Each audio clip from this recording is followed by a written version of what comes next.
Aujourd'hui, on va parler de Hésiode, la Théogonie, puis les travaux et les jours et autres poèmes.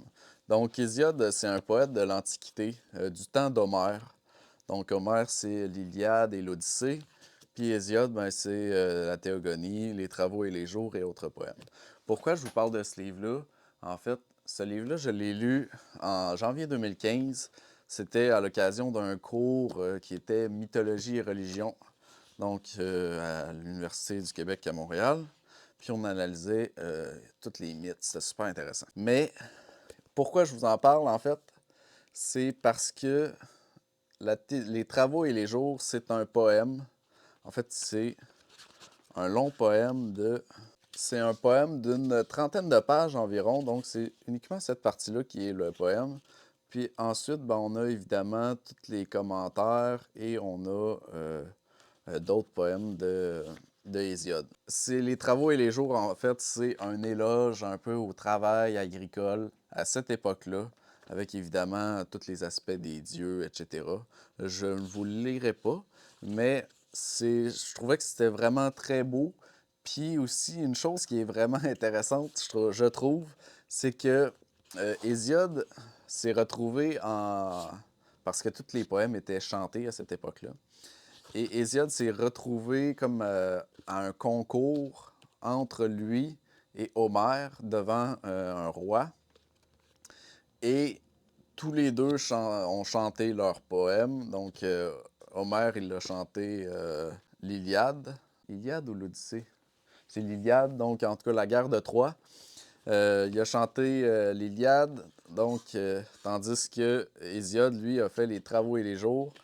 Puis au niveau qualitatif, on n'est vraiment pas sur le même travail, entre guillemets, dans le sens où l'Iliade, c'est comme 300 quelques pages, puis c'est un récit guerrier, un récit de conquête, euh, c'est un récit très beau, mais c'est un récit guerrier, un récit de conquête, puis tandis que Hésiode, lui, c'est un récit agricole, donc c'est toute la beauté du paysage, c'est la beauté du travail, c'est les travaux et les jours. Tu gagneras la terre d'autrui sans perdre la tienne.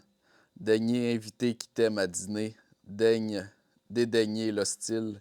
Et n'oublie surtout pas d'inviter ton voisin le plus proche.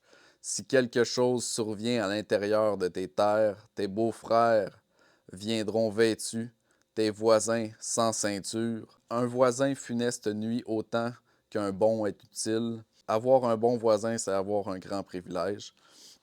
Donc, c'est toute la beauté du monde agricole à cette époque-là, évidemment. Puis, c'est ça, c'est vraiment... Moi, j'ai trouvé que c'était un très beau poème.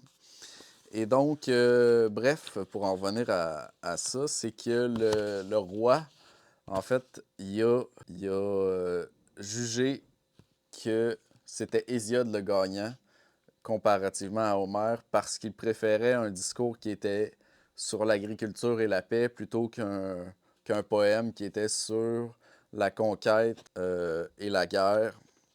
Puis, historiquement, par contre, très peu de gens connaissent Hésiode, les travaux et les jours. Hein, Brad Pitt n'a pas joué dans ce film-là, tandis que Brad Pitt, ben, il a fait la guerre de Troie.